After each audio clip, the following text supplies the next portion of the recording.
Yeah, exactly. That means that you're late. All right. No. I was here at 7. I logged in and Yeah. it Yeah. hit 7:01. I got in at 7. Thank you, and welcome to another edition of the Jason Dick and Friends podcast, Sports Edition, everybody's favorite. Chance Mock, as I said, coming up in just a moment. But let me introduce my cohorts here, the assistant host of the program, the great Nicholas Hajda. What's up, Nikki? How are you today, buddy? What's going on? What's up? What's up? I am excellent. Fresh off of a morning shift at Top Golf and all my muscles hurt. Oh yeah. What was the highlight of your day? What was the best part of top golfing today? Come back to me. Your hair looks great, by the way. All this employment is doing wonders for your hair and your glow. Okay. 'Cause I'm a fitness guy now, hitting the That weights. is the voice of the ass to the ass, the assistant to the assistant host, the great Dave B. Dave, how are you today? What's up, man? I'm pretty good, despite my Texans losing a very winnable game. No excuse. Other than that, all is well. Yeah. Any game versus the Titans should be winnable. So, yeah. One would think. And yeah, this is our first official live stream. We are streaming this to YouTube on a Sunday evening, 7 o'clock start. I'm trying to figure out how I can see or hear the chat or what's happening. But I don't know. What do you guys think? What will be the peak simultaneous viewers of this live stream? I got 8. Oh, I was gonna say 7, but I thought that was too lofty, so I'm gonna go with 4. Grace should be in. Maybe No, Doug. no, I don't no, know no, no. My anything after mom's that. not allowed to watch because I have to turn off all the other internet in the house to make this thing work. Okay, so yeah, Nice. she can watch later, but no, in terms of watching live, I don't think that's going to be allowed. I'm gonna say 60,000 easy. 60,000. Thanks for always Yeah. playing Yeah. along, Hajda. The podcast numbers looking very good. Thank you guys for listening, sharing, subscribing, all of that stuff. But yeah, I have a feeling that people aren't making appointments to come see us talk about football things. Like I said, Chance Mock going to talk Texas football with us. The fuckery that was the Cowboys game today. I don't. That was get so to fun. that. That was get- That we'll was the get- most NFC East game that has ever been played. I've already told a million people how I feel like it is the most fucked up bad game I've ever seen. Like a game that was exciting to the very end was played so poorly. It was awful, and I was rooting for the Cowboys to lose. So, not a great day. We'll get to all of that, but first, real quick, grade this hot take. It's actually better for the Horns to lose to Texas A&M this Saturday. That's too hot. Too No. hot, not hot enough, or just right. No, that's a very bad take. I understand because I actually was thinking about that today. I was with the whole shakeup of the SEC with Ole Yeah. Miss and Texas A&M Here. losing last night. Let me lay it out, and then you guys can tell me why I'm wrong. And I know why I'm wrong. It's a rivalry game. You don't want to lose to fucking A&M. But yeah, it was. I was kind of joking about this on the Outsiders last week. And yeah, you want to win the SEC. You get the top seed. You get a bye. But if you lose to Texas A&M, you don't have to play the SEC championship game. There's your bye. Okay? You still, regardless, have to win 4 more games in a row to win the national championship. And if you, Dave is going to count them up, Texas A&M, okay, then the quarterfinal, then the semifinal, then the What was national slotted championship. for a bye? That's 4. What's that? Nothing. I'll be quiet and listen. No, if you win on Saturday, you're going to get a bye, and then it's only 3 more after that. But if you win on Saturday, then you have to go play the SEC championship game, then get a bye, then play 3 games after that. So you're going to play. And the worst case scenario, you could win on Saturday, go play Georgia in the SEC championship game, lose, then have to play 4 more games after that. So enjoy your bye during championship week. And then there's even the possibility with all of these teams. It was a bad take a week ago because there was the chance you could fall out of the playoff. But now that Alabama has lost and Ole Miss and BYU and Colorado, I don't think that there's any way that they are going to miss the playoff at this point. And if you lose a close game versus A&M, you probably get to host a playoff game. So tell me why it's a bad take that Texas is better off just losing on Saturday? The only thing that I can really say is just that I feel like people have been discounting Texas. People still don't want to accept that Texas is good in the media college football world. And I don't want to give because A&M, if they beat Texas, they would have the same record and they would have the victory over Texas. So you're hoping to be that third SEC team. Same SEC record. A&M has 3 losses. Okay, fair enough. I don't know. I don't want them to get into a choice of having to, do I pick Texas or this other team? Like, that's what happened to them last year, and they lucked out that nobody wanted to see Florida State, and I forget exactly how it broke down, but there was a chance last year that Texas could have not made the 14 playoff if they had not won the Big 12 championship and all that stuff. So it feels like the definition of fuck around and find out. Well, like, why get into all these weird cutesy stuff? Just draw it out. By the way, Dave, you lose. We're already up to 6 live viewers on YouTube. Hello, all 6 of you. If you want to chat a question or a comment, I'll probably read those. Only 59,994 to go. Yeah, there we go, Nick. We're on the way to trending up. Get to 60,000 for a reason. That's my guess. That was my guess. That was what his guess was. But no, here, map it out. There's no way that Texas. There's going to be 4 Big Ten teams. All right. Boise State and Utah, that's 6. You're going to have 1 Big 12 team. I don't know how you're going to get more than 1 Big 12 team. That's 7. Even if you put 2 ACC teams in, that's 9. There's 3 spots left. There's no way that Texas is not in the top 3 SEC teams.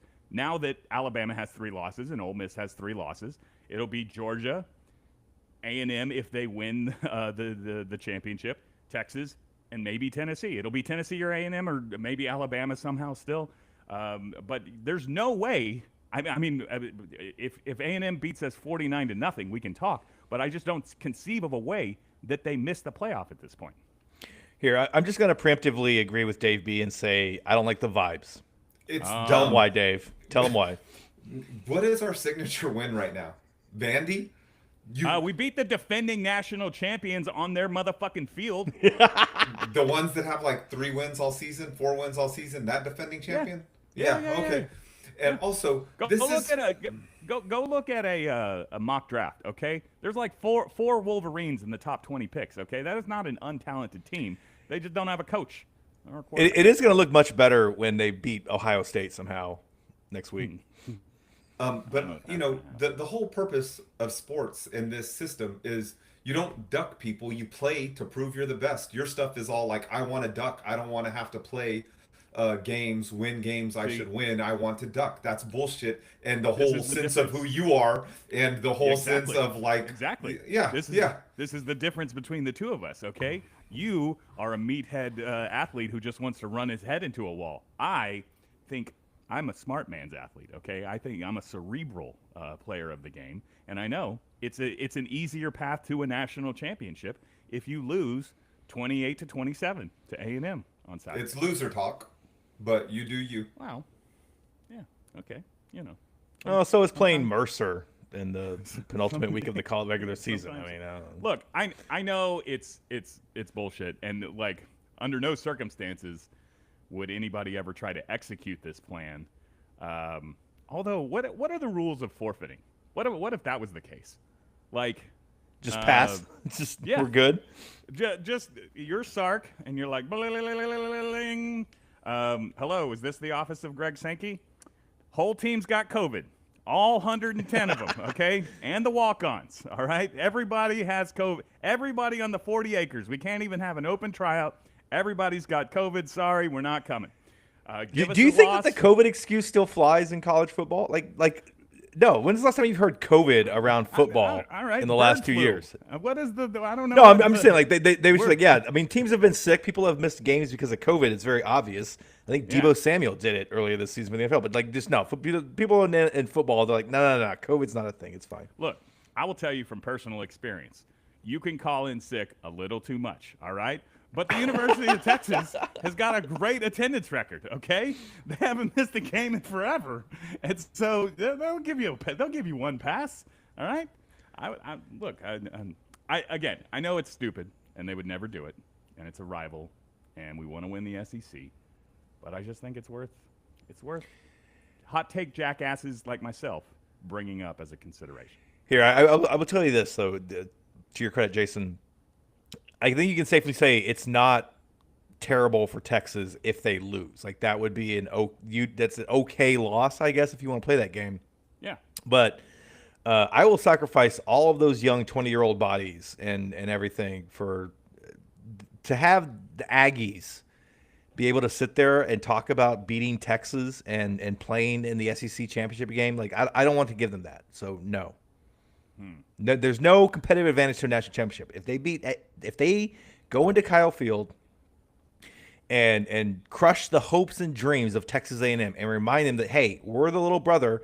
Remember when you guys were going to go cry to the Big Ten? Start doing all of that again. To the SEC. No, Texas A&M. When the Longhorns joined the SEC, there were reports that the Aggies were talking to the Big Ten, like they were going to move again. I don't know if that was I did not know true or not, but it sounds Wikipedia-ish. But yeah, okay. It was on Twitter. Okay. Oh, the homeland of facts and honesty. Look, America decided. Twitter is correct. Everything that's going on Twitter is totally fine and good. So yeah, it's back to being a valid source. Yeah, I guess it's that I don't have that many A&M fans in my life. Let's see here. BLW93 writes in the chat. I agree with Nick. A&M fans would be insufferable.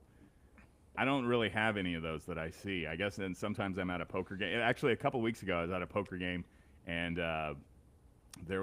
I was wearing some Longhorn shit, and there was a guy over there who was wearing A&M stuff, and he was talking. He was not talking to me. He was talking to the guy next to him, and he was talking about how A&M was atop the SEC, and it was because they had played one more game than Texas in conference play, but they had 2 losses, and Texas was number 3 in the country, and A&M was like 18. Yeah. And I like kind of looked at him side eyes, and he goes, "It's true."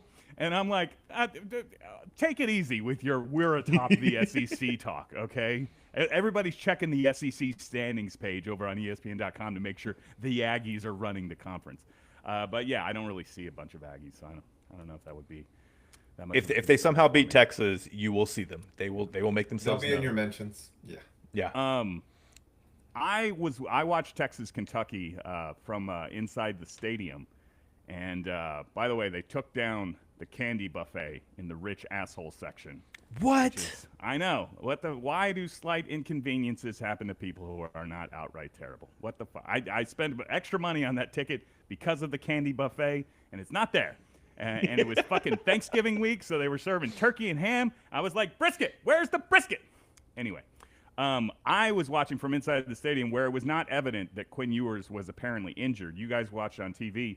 Can you tell me, was it bad? I mean, I saw his play I'll be honest with you. Was poor. I watched it. Go ahead. Well, I watched at Star Bar, so I was not doing a full. I was doing the whole social watching with people who are drinking, and so I mean, to me, it just seemed like more like Quinn Ewers has looked the last couple of games where he's just like, yeah, he's going to make some bonehead plays and it just doesn't click as smoothly. I was just getting text that he was limping. Yeah, I tried. I mean, they were talking about it on the TV. They mentioned about how like Quinn Ewers just doesn't look right. Like there was like there's something going on with his leg. Yeah. He Dave, left you see Nick early. trying to exercise his dominance on you. Yeah, it's all right. He actually watched the game, so we'll give him some credit and let him run with it. When he was leaving to the locker room early, that's never a good sign when the quarterback's not waiting for the rest of the team and play is actually happening at the end of the second quarter. But I just didn't understand Sark's thinking, I guess not wanting to open the potential for Arch playing great and having to deal with questions all week long, or maybe he wanted Quinn to get very hurt. That way he didn't have to answer questions. I didn't get it. It seemed like while it wasn't impressive, at least not until like late third quarter, they still very much seemed in control. So I don't understand why you wouldn't throw Arch out there. It's not like Arch is not proven himself to be a very capable quarterback. I mean, why are we putting this on Sark? I'm sure Quinn was like, I'm going back in. Like, I think the coach. And you don't blame the kid, you blame the parent. Yeah. Yeah. Okay. Yeah, okay. I mean, look, it's weird to me that there seems to be this whole the Quinn cabal of Longhorn fans who are trying to prop him up and make him a thing. Which, like, I don't want to be like Quinn is very good. He's a very good quarterback, and the Longhorns can win a national championship with Quinn Ewers. I would maybe just simply say that, like, they didn't need like we can beat Kentucky with a hobbled Quinn Ewers. Right. The strength of this Longhorns team is the defense. Obviously, the best defense in the country, probably. And so it's like, all right, yeah, and you're at the point of the season where, like, we're just trying to get through this game. So we'll just win this game. Don't fuck it up. Keep Arch in there. Keep Quinn in there. Sorry, Freudian slip. Yeah, the most impressive drive of the game, if it wasn't the opening drive, was at the end when they seal it away. 15 plays, 8 minutes off the clock. They ran the ball every time. Quinn threw the ball 0 times on that possession. Here, I want to leave a little bit of that on the bone because Chance Mock is going to join us in just a moment. But I did get this text from a Longhorn fan. Quinn is only here this year because he wasn't good enough last year to go to the NFL draft. Yep. And has he done anything so far this year to buoy his NFL stock? Not exactly. All right. So if the same logic applies, even though, did you guys see he ran out there on senior day, like with all? I did notice, yeah. Which he's not a senior, right? He's a junior. He certainly has he's the 1 year at Ohio He's State, gone. and then this is third year here, right? What about this? If his NFL stock is not good enough, and we know that Arch is going to play next year, what if he transfers? What if he transfers to OU? Let him go. Yeah. I mean, he can transfer wherever he wants to. Yeah. I just think that would be. Hey, I'm not trying to play devil's advocate, but I wanted to circle back real quick. You were talking about how I'm not arguing that Texas has a badass defense, but you're like best defense in the country. Yeah. What awesome offense have they shut down? Like Vandy, Oklahoma. Like the one good offense they faced was Georgia, and they got pushed around. Well, okay. First of all, they intercepted Georgia like 40 times in that first quarter. Okay, so it was the offense couldn't move against Georgia's defense. Is why they lost that game. The defense did everything. Like, they gave them so many opportunities in that first half, and then it was just like, all right, if you guys can't fucking score, what the fuck are we doing? Like, that's what happened in the Georgia game. That defense showed up and played. I'm not much one for numbers and that kind of stuff, but they are statistically the number one defense in college football. And it's not like they played Indiana's schedule, okay? I know this schedule that includes Michigan, Oklahoma, Arkansas, Florida, Georgia, Texas A&M is apparently no good. I mean, it's names, bro. It's not badass teams. It's names. Right. And the team, when they played those teams, they kicked their ass for the most part. All right. They beat the shit out of these teams that are, allegedly down. So no, I think I don't know. I mean, I don't even. Do I have they won Vandy by a field goal. Do I have to dignify They beat Arkansas by 10. I mean, you're just 100% doing your usual looking through burnt orange glasses. Well, they held Arkansas to 10 points, okay? Florida scored a bunch of garbage points against them. I mean, I don't know what you want. I know that Longhorn fans are going to sit there and give Arkansas the credit of being a rivalry game where we kind of excuse those things like we would for Oklahoma or Texas A&M. But for Arkansas, that was absolutely a rivalry game. That was like their Super Bowl. Yeah. They came out and they played one of the most effort that they could, and Texas was, they gave a little, but they were eventually able to settle in and be like, okay, you're not going to win this game. Look, I'm just glad that Dave was here to question Texas's defense. So now it's actually better for Texas to lose to A&M on Saturday is only the second worst take on this program so far. So thank you, as always, for being here, Dave. Okay, Chance Mock going to join us in about 10 minutes, but let's move to the personal beefs section of the podcast. It's been a while since we've been together. I have a couple of notes for you, gentlemen, but I'll, as always, let you guys go first if you have beefs that you would like to bring. Nicholas, you have the floor. To the forefront. It's not really a beef, and it's perhaps too inside baseball, but I thought it was funny. Jason texted me right before we started, where he finally shared the proceeds of this podcast with me. Sorry, Dave. I don't know where you fall into those. Finally. I know an episode count, it's not been that while, but an actual chronological time, it's been several months. But But I was you letting- also I you was letting did the collect thing it. where every time that you give me like a compliment or do something nice for me or just whatever, there's always like a quid pro quo, and you wanted me to formulate a game that we're gonna do with Randall, who's gonna be joining us later on in the season, which I'm totally Tuesdays, fine to right? do. And like it's just it's weird that you can't just say, hey, can you prepare a game for me and Randall to play? I'd be like, yeah, absolutely, buddy, of course. And so like That's I what know said. that you. What I did know say? that no, because you have to do this whole. I gave you money, and here I'm going to ask something from you. Every time that you give something, it's always just so that you can have an ask. Okay. The ask follows it, and I am fine with it. It's not a beef because I understand that you are a scorpion, and I'm that turtle that carries you across the river on my back, knowing you're going to sting me, and is not surprised when you sting me. It's the Aesop fable, which I think is actually a frog, but I prefer to be a turtle because turtles are strong and have tough shells. I don't know how the scorpion stings the turtle, but I've heard both versions, and I'm picking turtle. Okay, Anyway, look, so I know, but I want you to like I see what you're doing, and all you have to do is ask. You don't have to do the nice thing to make the request for me. It's fine, my guy. I'm not doing anything. You see things that aren't there. Okay, No, you're seeing ghosts. What did you say, Dave? I have the burnt orange glasses on. Nick has permanent I'm the victim glasses on. Okay, because I sent Nick the money, the proceeds from our subscriber base, patreon.com/Jason Dick, or on Spotify. You can become a paid subscriber. You get bonus episodes. I know I owe you a couple. But thank you to everybody who's subscribed. So I sent Nick his portion of the money for the work that he had done. Okay, I wasn't trying to be nice. I was just like, hey, you have done the work on this podcast. Here's your cut.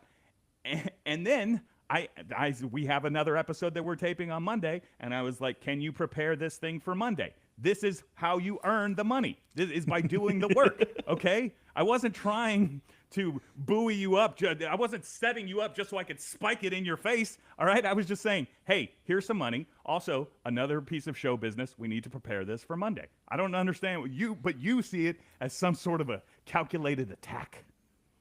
It's not an attack at all. In anything, to me, it's just the fact that I know that you deep down are a big softy, and you feel bad asking me to do stuff, and so like that's your way of softening the blow. It's a classic thing. I'm saying like, you don't have to do that, my guy. It's fine. It's fine. Dave, your beefs?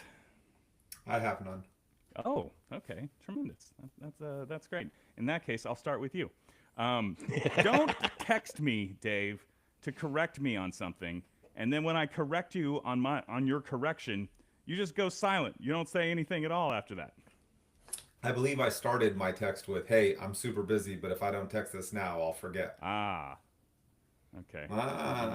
So I've already let you know there will be no You did start it with follow-ups. that. Yeah. This was here. Let me see if I can find it.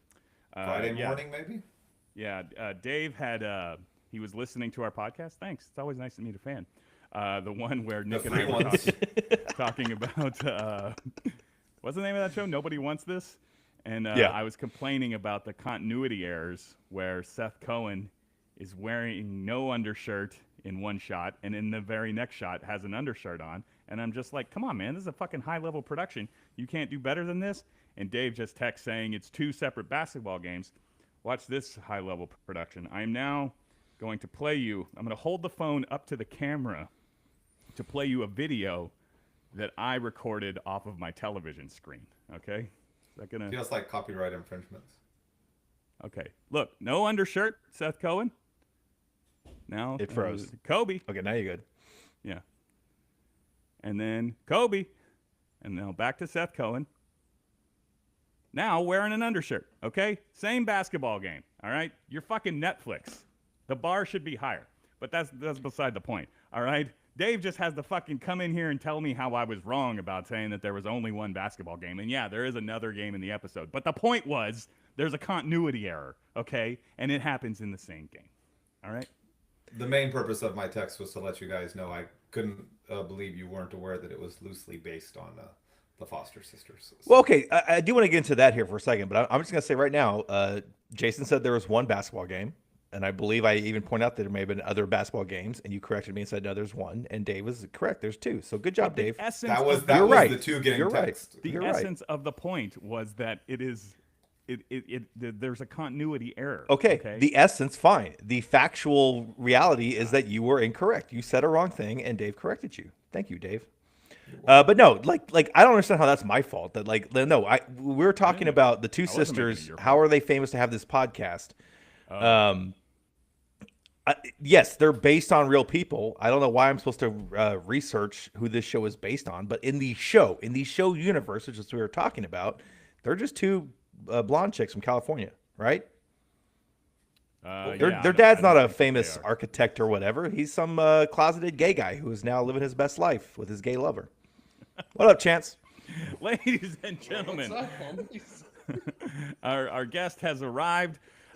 You know him from The Outsiders on the Orange Bloods live channel. He was a quarterback at the University of Texas, as I've said many times before. Can I get some Chance Mock in this motherfucker?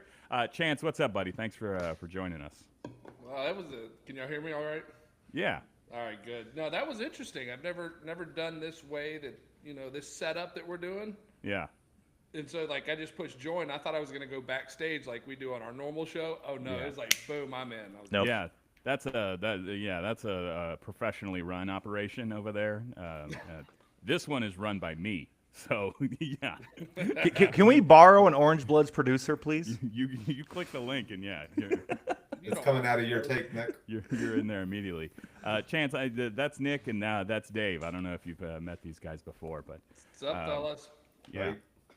And we're live on YouTube. If any of the many people who are viewing want to put a question in the chat, we can ask Chance, or we'll address that later on in the show. Obviously, Chance brought you on to talk Texas football. 31-14, they beat Kentucky on Saturday. The score is fine, but it is one of those games that I'm kind of like, I would be happy if the committee wasn't watching, if people didn't watch this game and just based it on the final score there. Because particularly offensively, and I know that you're not so pleased with the performance of Quinn Ewers, not the greatest day for the Longhorns. Well, so I would have loved them to watch the first 15 minutes because the first 15 minutes we came out and we ran the ball well. We threw the ball all around. Quinn looked like Quinn again, like it was coming along. And then it just all of a sudden we went into – I mean, Quinn got hurt. Let's be honest. Quinn got hurt.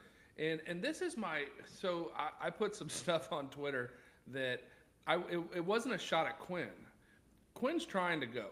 Quinn's trying to give his team everything he can. So I don't have anything personally. My issue was the situation, right? And I have these conversations. I look at Quinn and some people might say he's being stoic and everything. There's not a lot. I mean, that's a good part about him, right? Is that he's right here. But the other part is, when you're playing the hero role of I'm hurt and I'm going to keep fighting, you've got to have that fiery, come on, I don't care. My leg is falling off. I left my foot at the 30, but come on, we're going to fucking win this thing right here. There's that fieriness that guys follow. Quinn, to me, strikes me as a guy, when he's limping around and he's grimacing and he's not okay, the team feeds off of that and goes, oh shit, he's hurt. We've got to do more than we need to be doing, or, we've got to reach. They get concerned about Quinn. It's not the heroic deal. So again, I'm not knocking Quinn. My argument was that, at that moment we were up, I believe we were up 14, 20, what were we up right there when he got hurt? 14-ish? Yeah, I told the guys earlier, I was in the stadium, so I wasn't even aware until people started texting me that there was apparently an issue with him. So I don't know for sure. Yeah, so it was, we were up 14, something like that. It's a place where you put in Arch and let him get reps and let Quinn rest. We know it. They were not scoring on that defense. It wasn't happening. So to your point, Jason, I was like, towards the end of the game, I'm going, I hope the committee turned this game off and went and got lunch at Luby's and is coming back for the later games tonight, to see what, hopefully that, they got bored with Indiana and they're excited to watch A&M Auburn, and so they went to Luby's in between and they're just not watching anymore. So I had that feeling, and that was the frustration, man. I wanted them to come out and throw an absolute haymaker and just be like, stop talking about us and the schedule. We'll whoop anybody's ass. Let's go. Look, we talked about this a little bit a second ago. Dave had the point about, it's almost like they know if they pull Quinn because he is hurt and they want to save him, that they're going to cut to commercial and they're going to show a Dr. Pepper ad where their starting quarterback says, "I don't need backup." Well, so to Nick's point, why do you? There's an obvious resistance from Sark to put Arch into the game. Is it because he's afraid that he'll just take the job? Is this some sort of like? I've read about, people, the transfer portal. You got to watch out. Like if this guy's just going to ditch his starting quarterback, that makes Texas less attractive for other recruits or that kind of thing. What do you think? Is there a particular reason why he's obviously resistant to go to Arch in a situation where his starter is hurt and not performing? Yeah, because he's lost control. He's a head coach, and he wants control, and he had control. He had Manning bought in with the "we're gonna wait it out." We had everybody bought in that Quinn is the guy right now. Everything was rolling along, and they were going to go through this season, and then Arch would roll in next year, and he'd get some cleanup duty. But the way that the season started out, the whole hope was that Quinn's just dominating. The stats he's putting up are stats we're talking about, Heisman type stuff, and Quinn's just doing mop. So nobody has a reason to complain, right? Well, if he goes in now, he's got a conundrum because Quinn's not playing well. So what happens then if Arch comes in and does play well? He has now created a quarterback controversy inevitably. So how does he avoid that? He stays away from it even when I think it's detrimental. Do you think there's any chance that if Quinn continues to play like this, that he could pull a Nick Saban, Jalen Hurts to Tua situation? And I know that was the national championship game at halftime, but a guy who was the backup all year, all of a sudden he's like, okay, I need you now. Is there any way, and I'm not even necessarily here to argue that that's the right decision, but could you conceive of a way where a healthy Quinn Ewers is benched for Arch Manning? I don't, because of what I just said. I don't think Sark wants to lose control of the situation. This is his ultimate control, is that he's ruling this thing right now, and I don't blame him. Look, he's making what he's making. He's the face of the program. You want your freaking fingerprints all over it, right? Like, if I'm going down, by God, this is why I love Mike Leach. Mike Leach was like, fuck you, I'm doing it my way, and if I'm going down, I'm doing it my way. But I'm not going to go down and do it somebody else's way and spend the rest of my life wondering, if I did it my way, would we have won? You know what I mean? Like, we're either doing it. So Sark is that kind of guy. I think he's just avoiding that. What I worry about is the loyalty. I worry if it doesn't bite us at some point, right? Because I'm telling you right now, this weekend, I don't give a damn that A&M lost yesterday. They're still playing for everything today that they were playing for last night on Saturday. That place is going to be nuts. If Quinn's not ready to go, and you didn't take the opportunity to get Arch some kind of groove against Kentucky, and he's thrown in the middle of that environment, good luck. Really good luck. Well, my whole thing with the Quinn Arch thing was just that Quinn, I think, threw a wrench in the plans. He was supposed to go pro after last season, and Arch was supposed to take over. And the whole argument for Quinn is that he has more experience in the game. He knows Sark's offense. But if you had started Arch Manning at the start of this season, at this point now, he would have all of those things. So that's the only reason that he's not the obvious starter over Quinn. But I think they've shown you. I don't think that, Jason, to answer your question, they're not going to bench a healthy Quinn Ewers and start Arch Manning in the SEC championship game or the playoffs. But could they pull a Tua Jalen Hurts where it's like, hey, we need to make a switch? Absolutely, because you saw it in the Georgia game. They tried that. They've done that before. So yes, to that point, I do think that if when you get into the playoffs, if Sark thinks that Quinn is not getting it done, he will absolutely go to Arch Manning. And then he'll deal with the repercussions. He'll deal with the questions. He'll deal with the controversy, all of the press, the hype.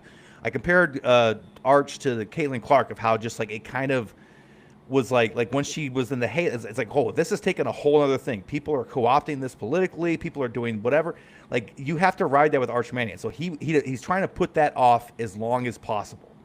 But if it's between winning a national championship or not, he absolutely, all right, let's pull the ripcord. Let's do it.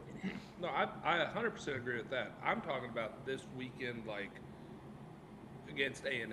Like, now, SEC championship, mid-game, yeah, I could see Now, what I could see happening, and we saw the reports already, I could have seen him saying, Quinn's hurt, Arch is our starter going into A&M. That could have very well happened because the way Quinn was walking around, it was not like a mild sprain. I mean, it was like, I don't know. Did you go watch the replay, Jason, at all? I've seen the highlights, so I've seen a little bits and pieces of him hobbling around. I'm going to try and rewatch the whole thing. But. Yeah, it was interesting. But look, this is a game where if we go handle our business, like we don't have to play. We'll talk a lot about this week. We don't have to play a great game. We have to not beat ourselves. Like that's what we have to do. We can't commit penalties in crucial situations. That noise is going to be nuts. If we can't get a snap off, that's going to be a problem. Like those are the things that are going to be incremental. But man to man, we should take care of business this weekend. I mean, we should. Le'Veon Moss being hurt, you cannot that cannot be told how important that was to them because, I mean, the other guys are good. Emmitt Smith's son is good. Number 5, Davidson, the poor guy that dropped the ball last night. They're good running backs. Moss is an elite running back, and he gave them a dimension that would have been tough for us to deal with, especially with a 6'6" receiver on the outside. Caitlin Clark, Arch Manning both have prodigious eyebrows as well, Nick, so excellent comparison. Dave B, just blink a couple times. Let me know that you're not frozen. Feel free to ask Chance a question whenever you want. But Chance, Kyle Field is a place where you've suited up and gone. Where in places to play? You know, we instant that karma. Starlink Jason is is Starlink garbled. Jason is Elon, garbled. Love it. Elon, I need you to hook up. Yeah, Jason did. This shit's not working again. Am I back? Is he back? Hey, it worked. The call worked. Yeah, that's fine.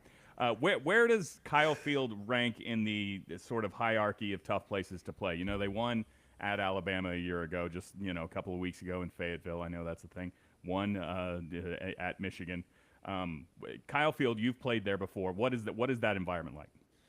I'm going to say Kyle Field's an interesting one. It's one that's changed significantly. It's one that they've grown into the reputation they had. Because when I played there, Kyle Field was not a hard place to play. It was big. It had the 3 decks on either side, so it was kind of a little imposing. But, the sound kind of bounced back and forth and escaped both end zones. Then they built the zone up. My senior year we played there. It was a little bit better, but it was never a tough place to play. Like, it was harder to play in – like, I'll tell you, Oklahoma State was a harder place to play because they're right there on top of you, very loud, hard to communicate. It's hard to communicate when you're on the sideline because they're just standing, like, right there where my bowling pin is. And so everything's difficult. So it wasn't. But they've really changed the environment there, and it's one of the harder places, especially at night, to play because they've created now a box that's straight up and down. So you've got your 3 decks on all 4 sides, and the sound just echoes within that place. They've done a great job. As much as I would give Del Conte and his team credit and the fans credit for what they've done at Texas, because my dad went to a game yesterday, took my son. He went to that same game you were at. And he told me, he said, son, I cannot believe the difference. He hadn't been to a game since my last senior day game, which was against, I don't remember who we played that year because we played A&M. Whatever. But anyway, so they went to the game and he said, I could not believe the fan experience and how great the fans have become at Texas. And I think the culture has grown them into that. And at the same time, A&M has shifted, and we can talk shit about them all we want to, but they have shifted into a better fan base, a younger fan base is I think a big part of it, is that they've got a younger culture in there. It's a loud place to play. I'd put it in the top 3 right now. Wow. Call me when they have a Gig'em symbol in the back of the end zone like we do the horns. Okay, that's what you got to do, guys. Hey, if you do that on an iPhone, apparently it sends something. I don't know. Our producer Blake was trying to show me that. It wouldn't work on my phone. But no, look, LSU is up there as well. And then, God, I mean, there's some Neyland's. I'm just naming places that I've been to games on the field, during games, into. Neyland Stadium is incredible. I mean, it was awesome. They were also on a 21-3 comeback against their rival Florida, who they hadn't beat since Tim Tebow was in diapers, and so that was nuts. Tech's created a good game day atmosphere, but yeah, but it's different now, and these players need to know that. I hope this is where I wish Texas would do, Jason. I wish Texas would do the same thing. They have speakers on the field that is booming everything from the band and from the sound system on the field level. It's not speakers up in the air that's doing all of it. I was just going to ask you for a quick Homer objectivity check. If A&M is in that, top 3 or top 5, like, what is Texas? Because I've long time bashed on Texas fans for there's not the greatest home field advantage at DKR. No, I think it's a top 10 experience. I don't think the intimidation of Texas is the same thing. It's not DKR. It's not the crowd because, unfortunately, the way that DKR is built, it's farther out, and so a lot of the sound does escape up. So it doesn't come down. Whereas if you go to Tiger Stadium in Baton Rouge, it's like you're like trying not to fall out of your seat forward because it's straight up and down. But I would say it's a top 10 experience, but that comes from the aura that it is, right? Like the first time you walked into, think about any historical thing that you thought was cool or rock auditorium or, and you walk in and you see, and it's just the aura of this is where this happened. This is where these people play. This is whatever. Texas has that, and Darrell K. Royal has that feel to it, but it doesn't have the atmosphere. So it's one of those things. That's why you have to put them out quick, because if you don't and they settle in the rhythm of the game, it's just another stadium. Right. All right, Chance. I can't let you go without talking a little NFL. How about those Cowboys? Not really. I don't want to talk about that. Man, that was great. Jesus Christ. I was rooting for them to lose, and they finally, Our cohort Bo Edge was rooting for his team to lose, and they didn't either. Everybody, Dave is a Texans fan, so everybody did not get their way today. So, well, what a tremendous day. As you guys see, there's a Buffalo Bills bowling pin just above Chance's head there because he's a huge Buffalo fan. How did that come to be? How did you grew up in Texas? Why are you a Bills fan? So when I left the Texans, left Texas. I got picked up by the Texans, so I came home. I was a hometown kid. It was a good situation. I thought things were going really well. They cut me. I went up to Buffalo, and I was there long enough to get a cup of coffee. Like, I didn't even get a coffee cup of my own. I just got the cup that they gave me, and that was that. But it was pretty short-lived. But had a great time up there, and the week that I was up there and meeting the fans and the culture of the Buffalo Bills. It's just they're blue-collar people. They live in the armpit of the earth. They know it, and they, what they say? They're like, fuck it, embrace it. This is who we are, and this is what we deal with. And we're tougher than you motherfuckers because we do deal with it. And the truth of the matter is, I don't know how a lot of those people live up there because it's tough. It's tough living for sure. Well, the Bills on a bye this week, enjoying the fruits of their victory over Kansas City. Now, I know I heard from you that you said, I don't care, let Kansas City beat us now because I want to beat them in the playoffs. I would be more scared of the Bills today than Kansas City. How do you feel about the position of your Buffalo Bills right now? I'm starting to think Brandon Beane's a lot smarter than I am when I didn't believe that at the beginning of the season, because they kept talking about this team is going to be a more whole team. It's going to be a 50-50 run team. It's going to be a team that, does give up yards offensively, but is going to be good in the red zone. It's a good squad, top to bottom. And they're showing that. And, it looked like it looks like we broke the Chiefs the way they played today against the freaking Panthers. Dear God. But, I like what the Bills are doing. The problem is there's some really, really good football teams right now. And Kansas City gets better as they go. Andy Reid in the playoffs is absolutely ridiculous. I think the Detroit Lions are probably the best team in football right now. So even if you get to the big game, I really don't want to become the team that's 0-5 in Super Bowls, okay? Like, we've already hit the 0-4 mark. I don't want to be 0-5 because I wouldn't like our chance against them. Oh, especially if it was if you lost to the Lions. Yeah. Another perennial loser. Jeez. I will say, Chance, I'm glad Jason brought that up because I am officially out on the Dallas Cowboys. Once they traded a 4th-round pick for Jonathan Mingo, that was just I was like, no, it's all off. What a And it's been terrible- very what a freeing terrible the last couple of weeks, not being able to watch football without having to worry about the Cowboys and all the disaster stuff. But your Bills are in like I'm a free agent, and your Bills are very up there on teams that I want to join. But I want to point out, because your background right now is different than I normally see on the Outsiders. And I think I know the answer, but why is there a picture of yourself and Josh Allen as a cat and what looks like a French bulldog over your shoulder? What is up with that? So, this is my cat, Tiger Woods, and this is my dog, Stevie, and we had him put on bodies. That's I love that. That is awesome. That is great. Yeah. That is why we need more AI art in this world. You can do things like that. Oh yeah, I'm a big dude. I play on that. There's this Mozart AI that you can make songs. I make the dumbest songs all day long because you can just put anything in there. Like, write me a song about the pizza that burned the roof of my mouth and it made me pissed off and I slipped on the water that I spilled because I was mad, and it'll write a whole jingle, and it's great. All right, Jason, you guys got to have Chance start to do like a theme song for the Outsiders every show. Well, Just a yeah, different one that he's put together. He's been utilizing Chance GPT, as he calls it, to make his football picks, and he's in dead fucking last place. So I don't know that AI is not taking over that quick. Right? We're not going to replace us just quite yet. I'm saying the lobbyists out of Las Vegas and those casino mob bosses have made sure that AI can do everything, but have anything to do with the gambling markets. Yeah. Just give them There's an AI somewhere buried in the desert with broken legs. Yeah. Chance, I'm gonna let you out of here, but I It's will like just. Office Space out there with their fucking printer.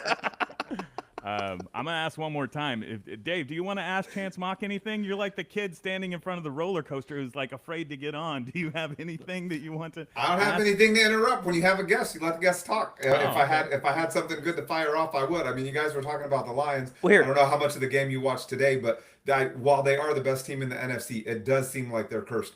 They lost their cornerback today, their punt returner. People are dropping left and right every week. One or two dudes are leaving the game, not coming back. I don't know that they can, maintain health all the way through to the Super Bowl.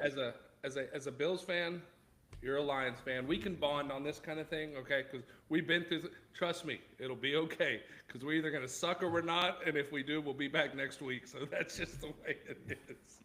Here, I do have one last quick one for Chance, because I'm curious about this with people that know the Longhorns, follow the Longhorns. And I know it's still a ways to go in this season, and this could change. But greatest UT quarterbacks, where does Quinn Ewers rank?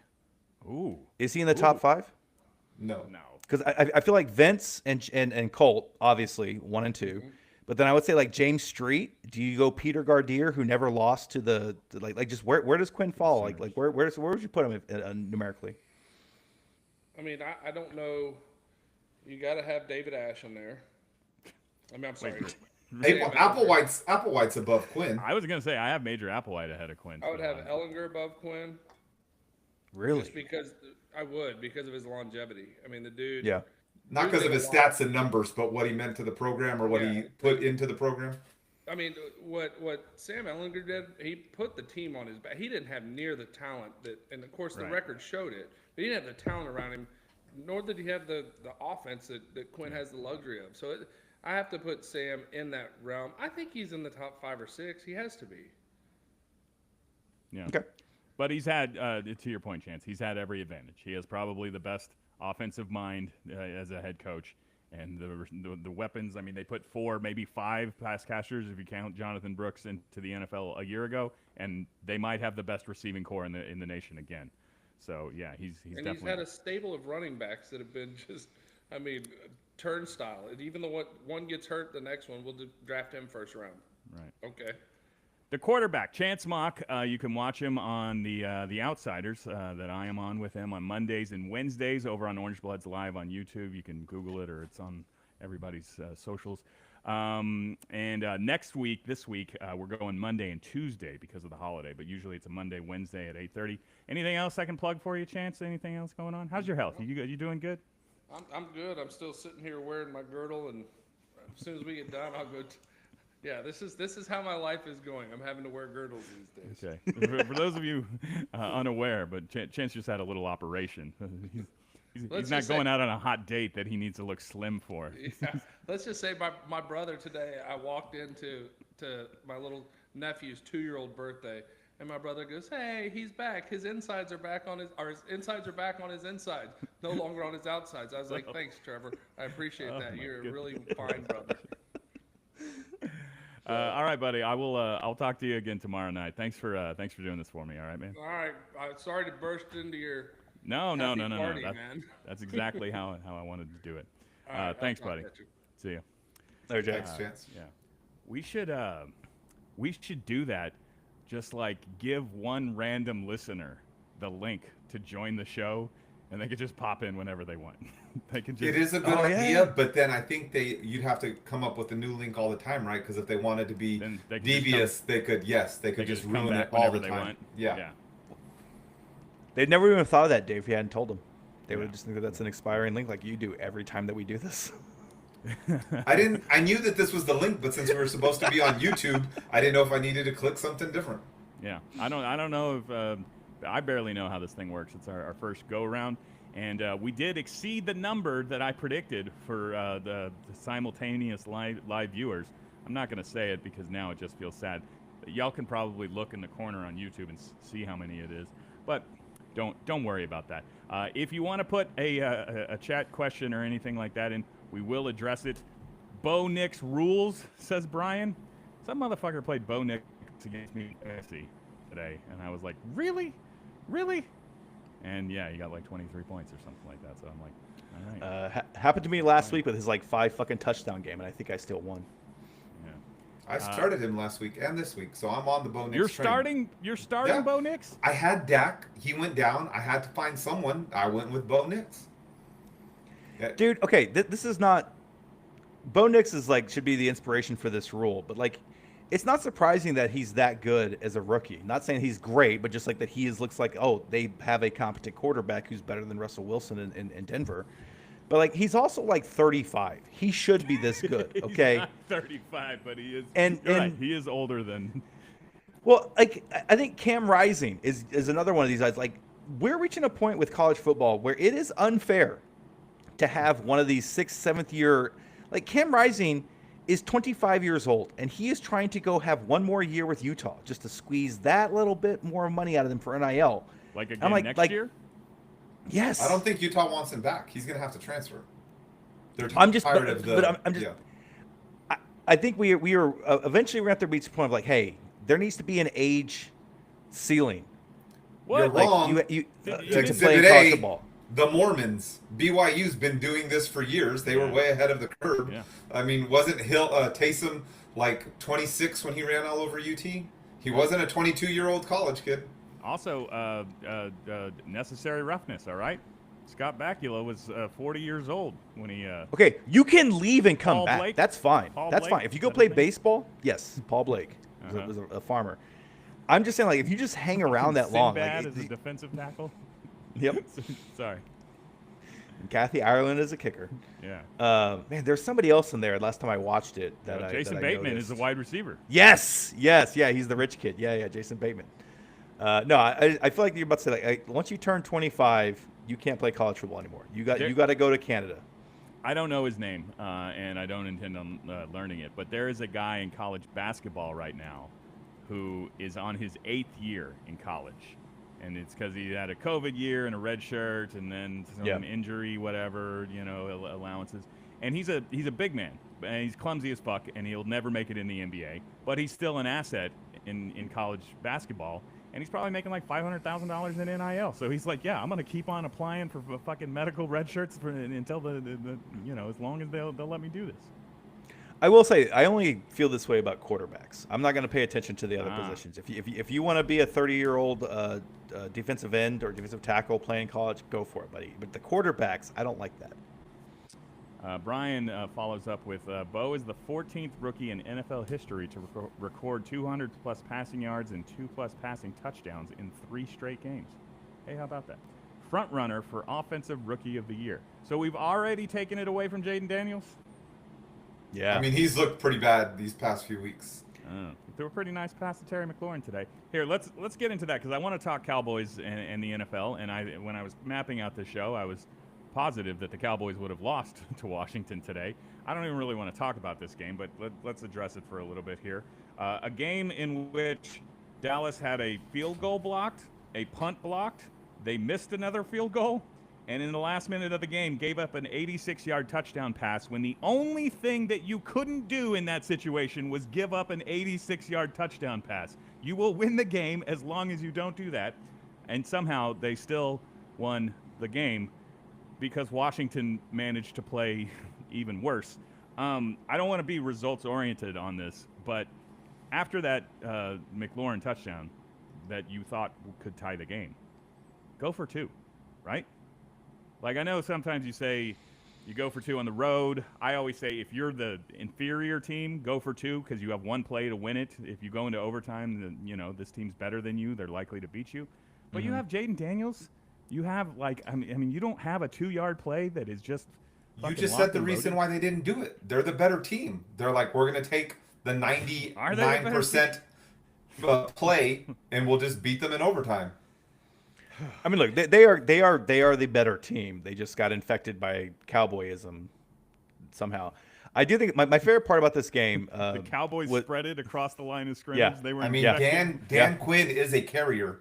He, he spent 10 years in the Cowboys, but I guess it wasn't 10 years. He thought he was inoculated, but once you get around the source of Mike McCarthy and the Cowboys, it's like, oh yeah, I'm gonna keep doing all this stuff. I've never been the biggest Dan Quinn guy. I know he was good when he was the Cowboys defensive coordinator, but I love he's still doing the backwards hat. All right, head coach doing the backwards hat. You remember what's that beardy guy who was the Patriots? Matt Patricia. Matt Patricia was a backwards hat guy. Got the Lions head coaching job, shaved and turned the hat around because now he's the CEO. He's got to look bullshit. All right, Dan Quinn with a snapback. All right, not even a fitted with a snapback, just going backwards hat as the head coach. I love it, Dan Quinn. Sorry, I interrupted you, Nick. Go ahead. No, I think there's like another backwards hat coach in the NFL. I feel like, but no, my favorite part about the Cowboys game, because again I was working, so I kind of didn't get to watch it live to see all the dysfunction of like the craziest 30 seconds of the weekend. But I do just appreciate how they were like both teams should fire their special teams coach. Like that was just that might have been the worst special teams game in the history of the NFL. Where Dallas is Joe Abazano? In fact, it was. Dallas's special teams coach is getting way too much FaceTime on TV the past like 3 or 4 weeks. Like, you shouldn't know what your special teams coach looks like unless it's the old guy from the Steelers, because he's just like a lovable looking dude with that big wad of gum. He's also gotten a lot of FaceTime, but for the right reasons. Yeah. Well, I feel like the TV networks are trying to get you prepared for when Mike McCarthy gets fired, and they're like, "Hey, this is going to be the interim coach. Is this guy?" Okay, well, get to know him now. That is a perfect transition, Haji. Thank you. The next Dallas Cowboys coach, despite this victory today, which I was rooting against the Cowboys for so many reasons, okay? I'm out of all my Survivor leagues now, gambling things. I can't believe you were still in. Like, I've been out since like week 5. I have one pick, all right? And every week, it's like, we won last year. We won a lot of money. But I just enjoy the crunching and the, like, I look 5 weeks in advance and be like, okay, I need Detroit for week 13. And I had all of these other options, and one of them was Tampa Bay, okay, and one was Miami, and one was Denver, and I was like, you know what? I don't want to. What do you guys say? Fuck around and find out. Let's just go with Washington, take the automatic win, and then we'll reassess next week because I'm not sure which Tampa Bay I'm gonna get. And so, yeah, we played Washington. No, but I would rather go against the Giants and Tommy DeVito than the Cowboys and Cooper Rush. Come on, man. Oh, the mighty Cooper Rush. He's been awful. No, but he had the precedent last year where he kind of kept them going. Like that, I don't know. To me, I'd rather face Tommy DeVito and the Giants than the Cowboys. Well, the Cowboys still have enough good players that they could fuck around and win this game. They were the biggest dog of the week, so I thought that was. And I trust Baker Mayfield more than I do the Jaden Daniels at this point in the Washington. Like Tampa Bay's rolling, man. Okay, who is going to be the next Cowboys coach, and who do you want? I have some multiple choice here for you. Bill Belichick, Mike Vrabel, Yeah. Deion Sanders, Mm-mm.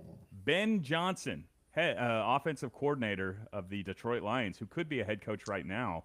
But was it Atlanta who was going to interview him, and he was like, Yeah. "Don't come. I'm not interested." Yeah. Or somebody off the board, Mike Zimmer. I don't know. We can address each of those guys, but what do you think, Haji? I think that every team in the NFL should be trying to get Mike Vrabel. He is the best coaching candidate that is currently a free agent. Number 2 would be Bill Belichick. Just because I would like to see Bill Belichick. I think the Cowboys, if you're worried about Bill Belichick as the general manager, the Cowboys have enough talent that I think he doesn't have to do too much. Draft an offensive lineman with your top 5 pick, and there you go. So I think Bill Belichick would be number 2. I am fine with Deion Sanders. I think it'd be interesting because now this was also like when you would think that Shador was coming there and that they're a package deal, which I don't know how you do that now with Dak's extension. But just if you tell me that Deion Sanders is going to coach the Cowboys, there's a certain amount of just he knows how to handle that dysfunction and circus show, and everything is just about TV and clicks and headlines, that I think he actually could excel in that. And then after Ben Johnson, I would love, because he seems like the next genius offensive mind that's going to do things. But people have talked about him to Chicago, and like, yeah, of course you would go to Chicago. Caleb Williams, I can fix that. I don't think that Ben Johnson would touch the Cowboys, so he's not a real candidate for me. However, if you ask me who will be the next head coach of the Cowboys right now, like okay. I'm going to tell you that they're not going to do any of the smart decisions, any of the dumb decisions.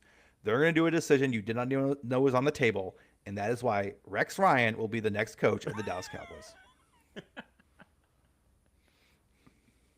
I hate it. I absolutely hate it. But that's probably there was like some talk about it or something. Like he mentioned, like he wanted, like I think he was wanting to replace Dan Quinn or something like that. So yeah, that's my pick. Okay, I want to address some things that you said on all of those guys. But Dave, what do you think? Yeah, I mean, I just basically agree with what Nick said. I don't want to see Belichick there. He wouldn't take it. He's going to want control. Jerry doesn't want to give up control. Vrabel is the right choice. Ben Johnson wouldn't take it. The same reason he didn't take jobs last year. He wants to go a place that has a solid structure. He's being very picky and understands he can be picky because he's a desirable candidate. So why would he go to dysfunctional Dallas? And then who is the other one that you said? I'm missing. Deion Sanders. I mean, okay. Deion is good in college because he can recruit guys with his look at me or whatever. I don't really know that free agents are like, I'm dying to play for Deion, where he wants everything to be about him. It's just not that easy is the thing. And I will say that I am genuinely impressed. Did not see this happening, what he's done with Colorado, the loss to Kansas this weekend notwithstanding. But yeah, I mean, had them in Big 12 contention in his second season there. But it's because of the transfer portal and NIL, and he's Deion Sanders. And so he can be like, hey, look at me. I'm fucking Deion Sanders. You remember when I used to do the end zone dance and do-rag and all of this shit? Like, come leave your school right now and come play here. And that's how he was able to turn over that roster so quickly. You can't do that in the NFL, okay? There's contracts and salary caps, and also plus those guys are already professional athlete millionaires. They're gonna be less impressed with Deion. So I just don't think that he can do it on the NFL level. But I've been proven wrong about him once before. I'm also not sure that Jerry Jones would hire a black man.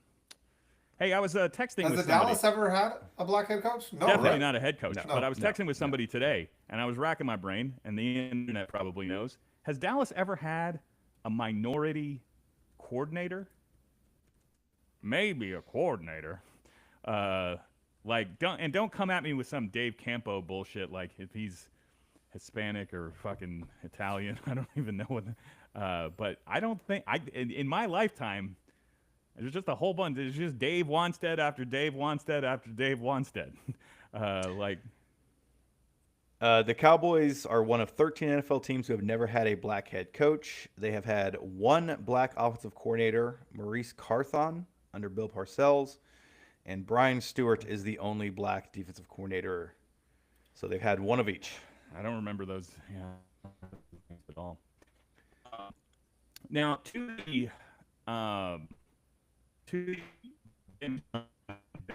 would not Nick, are you catching him, or is He's crapping out, but he asked about to the point of Ben Johnson and Bill Belichick not taking the Cowboys job is what he I wants to crapped inquire out about. none. Okay. I'll crap on you. I mean, look, I think the Belichick thing, I think it would be more likely that Jerry says no, okay? Because I mean, look, as far as who is the GM, you can call Jerry the GM, okay? He's not going to college campuses to scout. He's not watching tape. He's not doing any of that bullshit, all right? He's got a personnel guy who does things and doesn't get the credit for it, all right? Jerry likes to stand in front of the media and go on the radio and go on TV and talk about how he signs the checks and he's in charge, but that's just because he wants to be the figurehead. And so that's another reason why he probably wouldn't hire Dion, because all of a sudden now Dion, he's the face of the team, not Jerry. He likes a yes man coach. And so that's why I think he would be less likely to hire a Bill Belichick type. I would love – look, Nick, you said this. The Cowboys are a talented team, okay? That's how you can't go 12-5 3 years in a row and not be talented. The roster's a little messy right now, but it's obviously a culture problem. So if you can get somebody like Bill Belichick, who I guess his culture eventually turned sour in New England, but a guy – who runs a tight ship, and I think that's why Vrabel's the answer for me as well. Like, you know, if you have somebody who can shape, tighten up that operation, that's what you need, because it is a talented team. But I don't know. I mean, Ben Johnson's never been a head coach. He turned down the Atlanta Falcons. This is America's team, okay? We're the Dallas motherfucking Cowboys. Nobody tells us no. I mean, I don't think that he would do it. I think that he is because he understands that you only get so many shots at being a head coach. Why would you waste that shot Todd on Bowles. the Dallas Cowboys? he's had 2 shots? Well, but you make it sound but like he's that's- got 5. He's got 2 shots. Okay. If he flames out in Tampa, he's on the higher end probability of not getting a 3rd shot. Granted, I feel like he's shown himself to be a serviceable head coach. He's not shiny bells and whistles like, oh, I'm so excited we got Todd Bowles, but he is, we're probably going to make the playoffs. He, we might not win the Super Bowl, but he's a solid head coach and we'll have a functioning organization. Well, also like I don't think it wasn't like Tampa Bay picked Todd Bowles out of a coaching search, right? It was Bruce Arians flamed out with Tom Brady, and they're like, all right, well, we need somebody to coach this team. Oh, Todd Bowles is here, and if he shits the bed, nobody will blame us if we fire Todd Bowles. He was a stopgap. Okay. I honestly, like, I do think that the Bill Belichick thing could work. I think that, I mean, other than just the fact that it's very too. That's You're not getting a long-term answer. You're like, ooh, great, we found a solution. No, for but 3 to 5 years. but they max. don't want a long-term answer. They want to take the last vestiges. They want to take the last years of Dak Prescott's career, CeeDee Lamb, and Micah Parsons, and try to win a Super Bowl. Now, it should have happened this year, but I think that Bill Belichick, he just wants to go after the record of wins, right? And the Cowboys have a good roster. If you can, like you said, Jason, make that team, hold them to task or whatever you said, make them not play like fucking Dallas Cowboys guys, and be like, hey, you actually have to quit worrying about your fucking podcast and let's go get some sacks. Like, I think that he could turn around that defense, and if you give Dak Prescott and CeeDee Lamb and whatever running back they add to the thing next year, a good defense, an actual trustworthy defense, not the Dan Quinn where they couldn't stop the run, but they were really good against the pass. I think that is a winning recipe, and I think that they could conceivably, because like you don't have to give Bill Belichick all the power he wants. Whatever. Jerry Jones knows that he's going to go in there on game day and do whatever he wants to do and say whatever he wants to say and say, I'm Jerry Jones. Okay, whatever. But like he doesn't have to do anything. Like the pieces are already there. You find a defensive tackle, and you just make everybody play better. I don't know that Belichick needs to be in charge of personnel, because he didn't do the greatest job with that in New England. I mean, he had But he doesn't need to add anybody. Just let him be in charge of personnel and like, okay, fine. Well, just make the players we have right now play better. Obviously, the Cowboys are the talent on the roster is above average. The performance well below average. Here, let me just some jobs that are going to be open. If you're Bill Belichick, would you rather have the Cowboys job or the Jacksonville Jaguars job?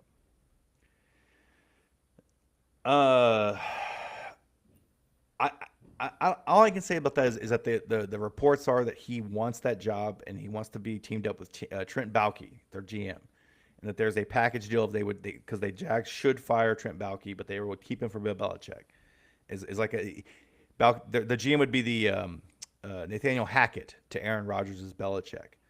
So that's I don't know why, but apparently he wants it, and I think it's because he could be in charge of he could boss Trent Baalke around. He would take the Jacksonville job. That's what everybody's saying. The Cowboys, because they're ready to win now. Jacksonville, you're going to have to do much more work, get dirtier than Cowboys turnkey ready. Okay, how about the New York Giants with the #1 overall pick, or the Cowboys?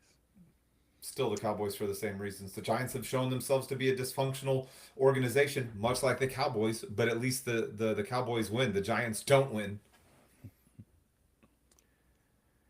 I mean, I would say give me another option that's not in the NFC East, please, unless it's the Eagles. They somehow do fire Nick Sirianni, which is not probably going to happen. But you definitely take it. Why do you not want to be in the NFC East?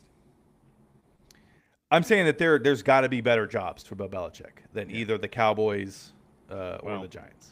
I mean, and the answer is Chicago then? I mean, Eberflus. No, because they need somebody that's going to develop Caleb Williams. And you don't think that Bill Belichick can do that? He was the quarterback coach for Tom Brady. When Tom got there, he said, "I'm a defensive guy, I know, but I am going to be the QB coach." But is he able to do that now? That was 20 years ago. It's a valid question. The answer is that Bill Belichick, much like Jim Harbaugh could have done the Chicago Bears with Caleb Williams. But he picked the Chargers because he's like, they have a quarterback. In the NFL, you need to have a quarterback. So he's like, if you give me Justin Herbert, I'll fix everything else. And it's worked for them. So Bill Belichick wants a quarterback that he doesn't have to teach. He doesn't have to develop.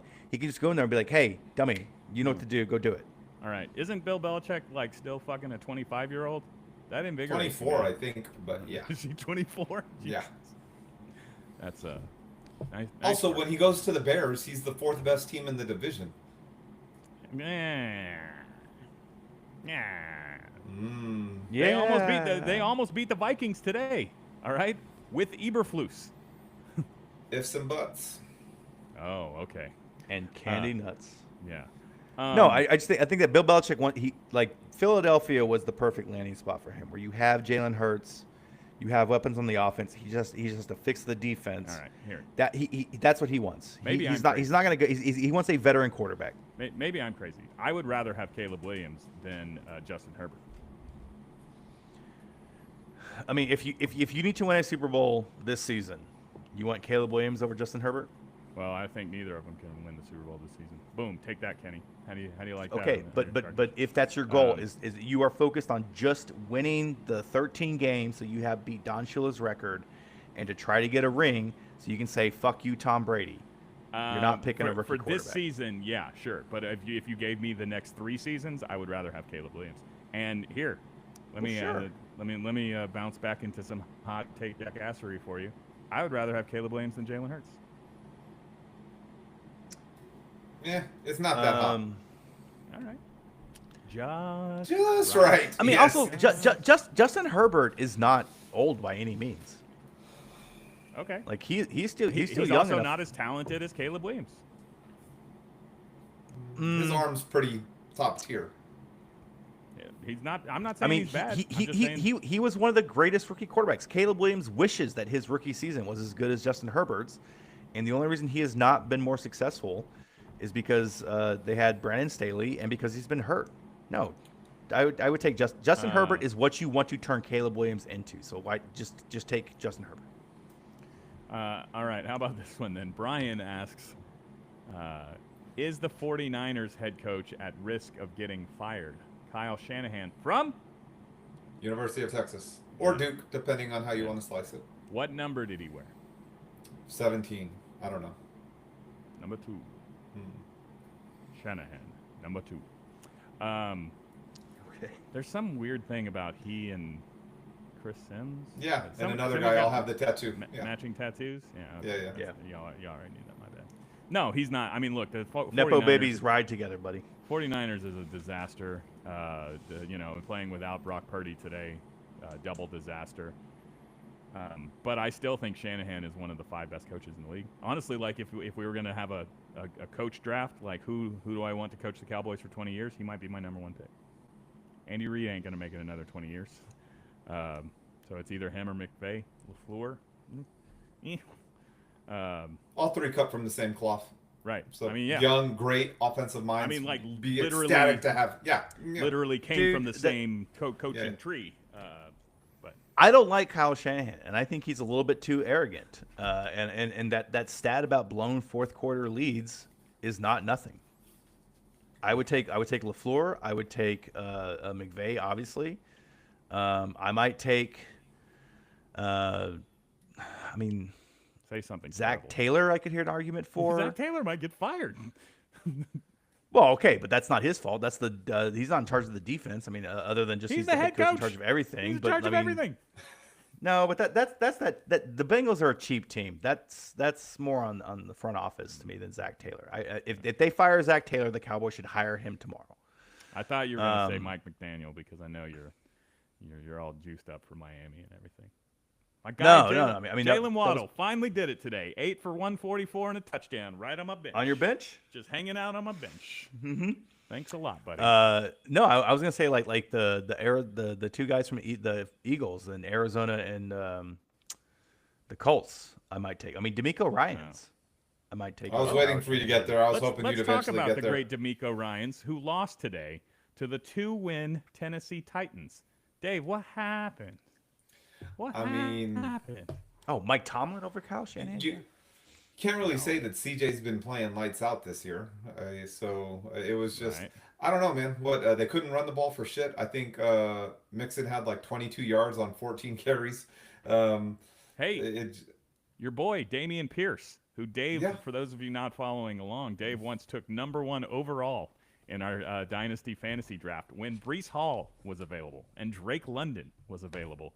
Garrett Wilson, there's plenty of great. Everyone was available. It was the number 1 pick. He took Damian Pierce, number 1. Great kickoff return today. Now, why the Texans have a guy as slow as him returning kicks, I don't really understand.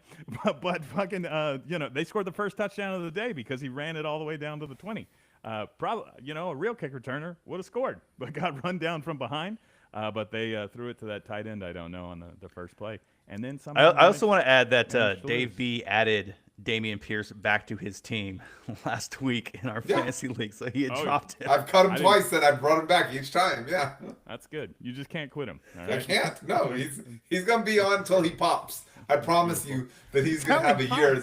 Yes, his rookie season he would put up 1,000 yards if he didn't get hurt. He had like 900, and then he got screwed with the coaching change. Can't predict the future. Dave.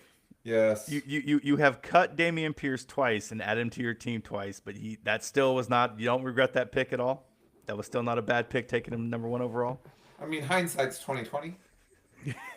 Foresight was actually pretty clear. Listening to everybody in the league who told you that was also pretty clear. Look, it's not, and everything you said is right, Dave. That CJ, after being incredible last year, has not been tremendous this year. I think he had 2 picks today. There's no panic time for the Texans because they're in the worst division in football, right? Is that the worst division? It's got to be. And it's not like, Anthony Richardson is going to run him down. So they're going to win the division and make the playoffs, but I don't know, man. Losing to the Titans at home. That's no bueno. They had 40 rushing yards as a team today.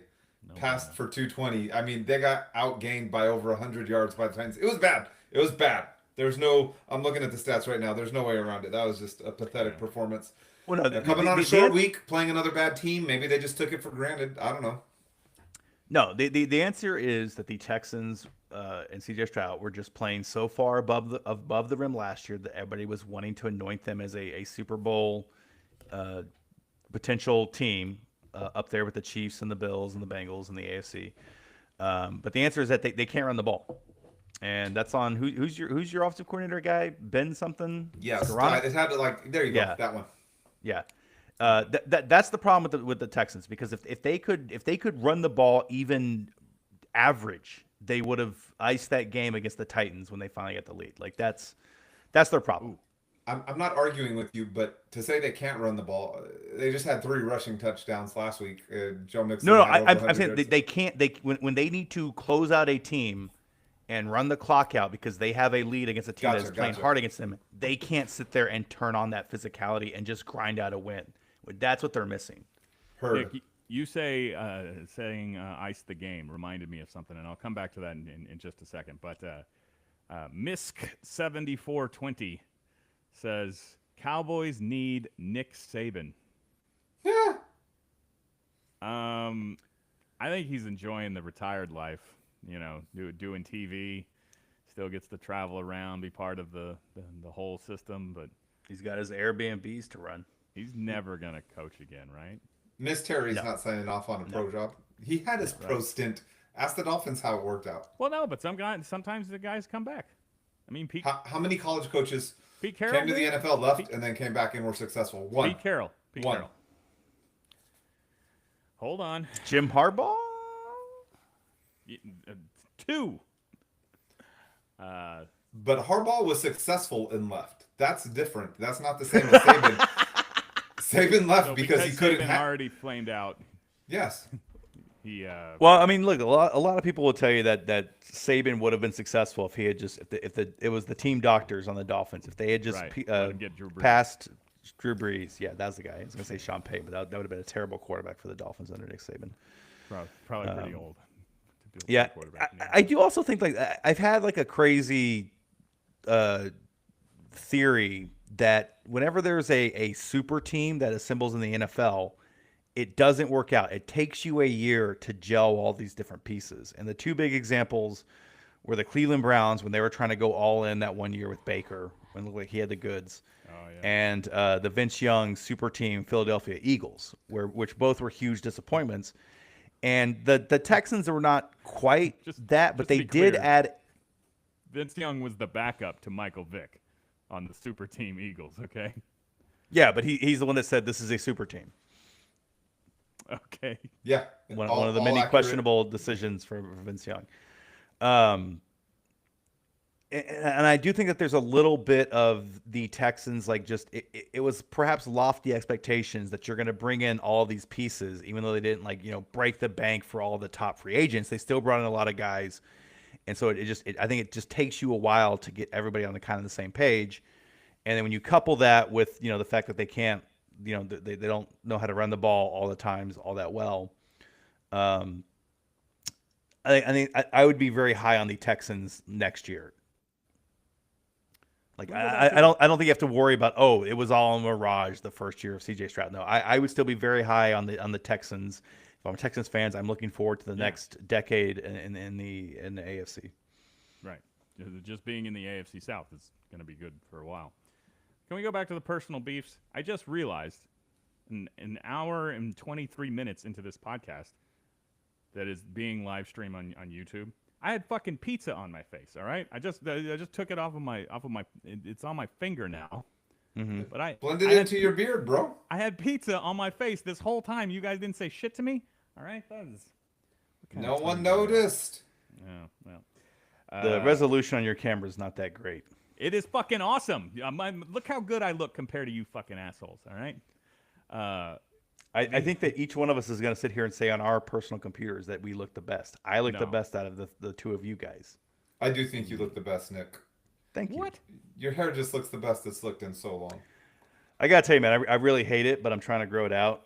So we'll deal with it. But What's mostly what's the dress code situation over at Top Golf?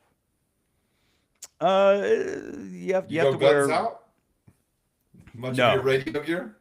No, they provide you the shirts. So I have I have you 2 can't wear a different collared onesie? shirts from Top Golf. There are doing flannel Fridays, so I suppose I could try to do some sort of flannel onesie and get away with it. Flannel Fridays. What the fuck is that?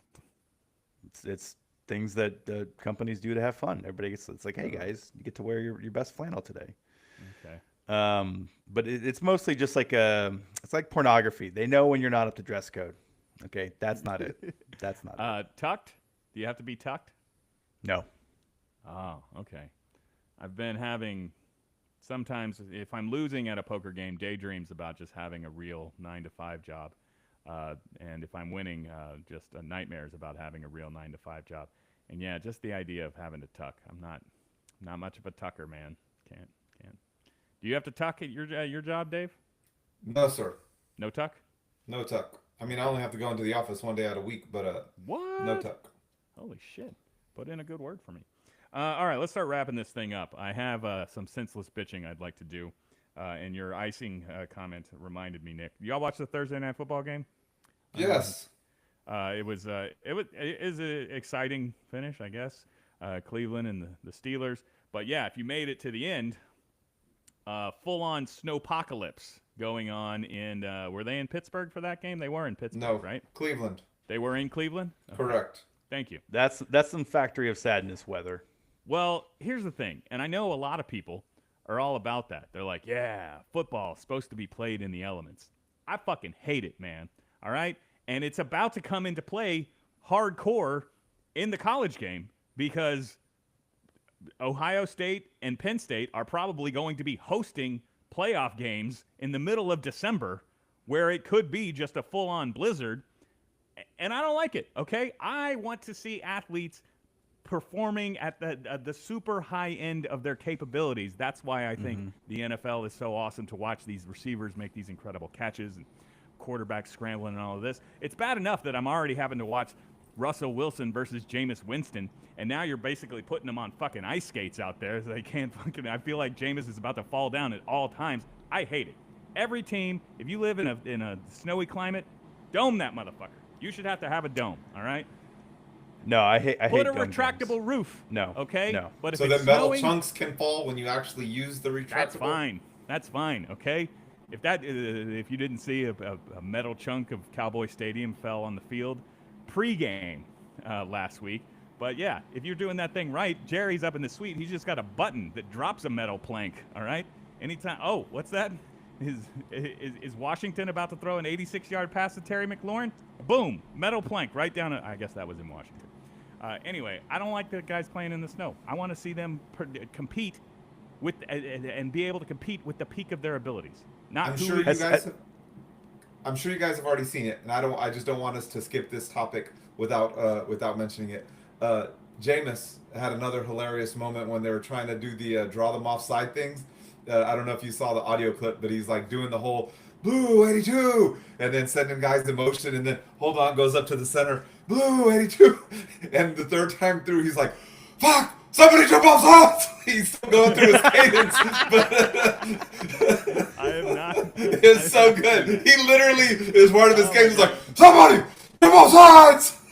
I love Jameis Winston, okay? And in 2019, he led me to a couple of fantasy championships with his 30 touchdown, 30 interception season because he was a good fantasy player regardless of what else you think about him.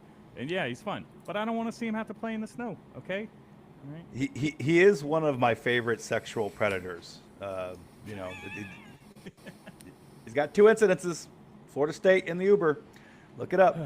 But no, as long as he keeps doing those fun press pregame speeches and everything, yeah, I love Jameis Winston. I can't get enough of him. I would simply say, Jason, that if you watch that Thursday Night Football game and your takeaway to complain about was not the 2 fucking idiots banging the fence the entire fucking game, you just want to fire off this take about domes and weather. You're just looking for an excuse to fire off your recycled takes. Fuck you, man. Play all in the snow you want. Take those 2 Cleveland Brown fans who are banging on that fence and burn them. Yeah, I don't know what you're talking about. Did you not listen to the game? No, I was watching. In the background, it was the whole time. Yeah. In a poker room. The entire time. That's what It's like somebody was like, hey, how can we be worse? Thanks, Dave, for illustrating and I'm just going to do it throughout the rest of the podcast so you can get a good taste of how it was trying to watch Thursday Dave, Night you have to Football. stop because I can barely hear your air conditioner over your banging on the table. Okay, so 60,000 fans. Here we come. please not. No, but it was like somebody was Sorry trying to you don't take have the- AC, Jason. It's 71 degrees outside. All right, open a window. Go ahead, Nick. No, I don't feel like it. I was going to reference that it's like somebody wanted to top that lady who screams at all the NBA games and be more annoying than her, and they succeeded. That's good enough for me, guys. Unless Dave, do you have any DB3 you want to throw in here? I don't even know. Not at this moment, but I'll be ready next time. We should Here, a quick Hodge to one. Did you guys see the picture of Draymond Green versus Wembanyama? That was good. No. Yes. I can't believe that's real. I can't. He's not even at his nipples. He's not even at his nipples. It's like Kevin Hart and Shaq. Let's see here. Let me see. If I'll send it to you. There is a pretty famous clip going around now, Dave. From, I guess it was from the Spurs game last night. It was some classic Manu, Tony, Tim era ball movement that just resulted in a three, and it was pretty good. Spurs looking good. I mean, yeah, the last two games they came back from deficits. I don't ever watch, all right, but the clips I see on Twitter, I'm like, all right, let's do it. I am not complaining, but I will say they have been fortuitous in the NBA schedule making. We caught the Warriors on the second night of a back-to-back, Timberwolves second night of a back-to-back, Thunder second night of a back-to-back. So Nice. that all three wins for the silver and black. It's the least the league could do for us after they tried to kill Greg Popovich. Not to go out on a sad note. Did he ever coach another game? If he does, it would be this season, and it's not going to be more than 10 games. So I don't think that he. You don't think he's the coach next year? Probably not, unfortunately. I mean, yeah, he might be able to come back, but I think it was enough to be like, hey, man, I'm 73. I've got the most wins ever. I've done it all. I fear that he might be a Joe Pa situation where, like, he's only ever worked. He's a military dude. His wife passed away a couple of years ago. Like, So drag him back out there. So, I don't know. Those guys that are wired that way, when they retire, they tend to go away like in 3 years. No, but Pop will sit there with his wine dinners, and he'll be fine. He's got a life outside of that. Consultant to the team forever, and as long as fair enough, they would let him. Yeah, they'd be like, stick around. So is it Becky Hammond time? Is that the move? Unfortunately, I don't think it's going to happen now because you guys are all nuts about that. Hey, 6 years ago. I still would have loved it to happen if she was in the front row. She's a good basketball coach that knows her shit. But I think it's now Mitch's job to lose. I would think. No, guys, he's already been on the sidelines. Tim Duncan, what are we doing? He has no interest in that, my guy. Yeah. All right, here. Okay, I'm out of words, obviously, as I just went and had my own little mini Popovich there. But Jason, I know Dave has sent the picture of Wemby and Draymond to the group chat, but I'm going to show you in a way that you will appreciate through my camera holding it up to the screen. Okay. Yeah, that is pretty good. That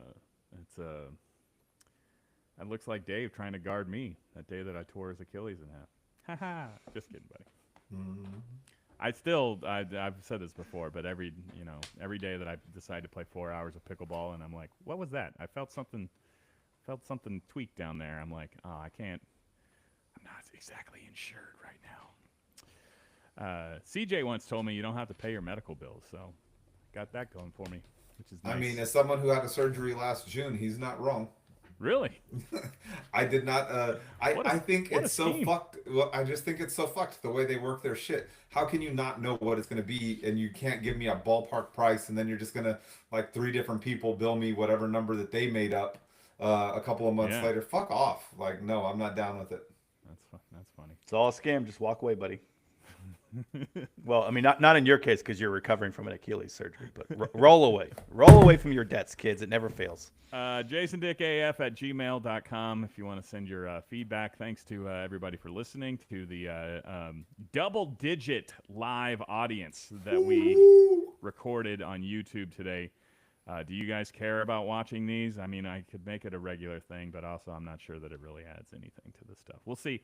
Because this will live on YouTube forever. We'll see if we rack up any numbers over there. Just say thank you to the people who came to watch us do this and stop shitting on it.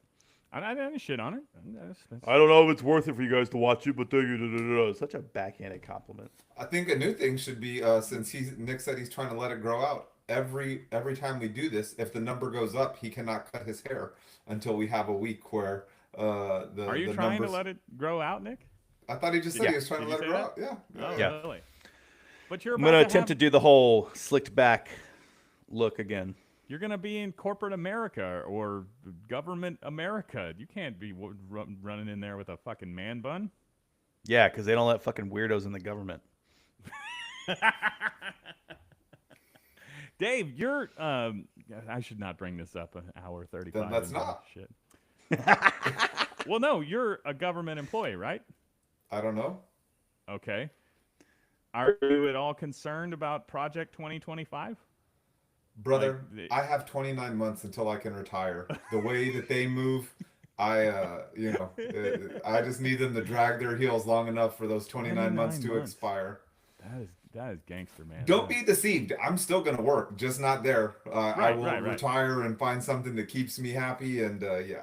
Shout out to longtime listener David Trevino, who had a government job forever and got to that retirement day, and now he collects a pension and has all the benefits and just went out and got another job because he's 40-something years old or 50. I don't know. How old are you, David? You live too clean. You look young. I can't tell how old you are. Okay, now I'm just saying things. Nick is laughing at something, but he's also just... Are you playing games on your phone? What are you doing over there? I'm playing a knockoff Tetris. Do you still collect gems? No, Jim's is dead. RIP to the Jim's game. They finally pulled the plug on it. I've been off Words with Friends for like 6 months or so because they updated it, and it's just... First of all, I was playing mostly bots, and it was they updated it in the new version. It's just like all these in-app that people use to cheat on you, and it's bullshit, man. You guys ruined Words with Friends, okay? I don't know who did it, all right, but what Elon did to Twitter is second only to what they've done to Words with Friends in terms of my online participation. Words with Friends has been dead for years. Okay, we wrap this up. Let's go. All right. Bonus episodes at patreon.com/JasonDick, or you can become a paid subscriber on Spotify. And then I send Nick money, and he thinks that it's some sort of excuse for me to, whatever. Dave, I probably owe you some bucks. You're still working off that microphone I bought you. All right, fellas. Oh, we didn't even get to talk about your birthday plans or, what your celebration was. Did you not do? We'll save it for the next time. That should have been in the DB3. All right. Good day. All right. Talk to you later. Bye.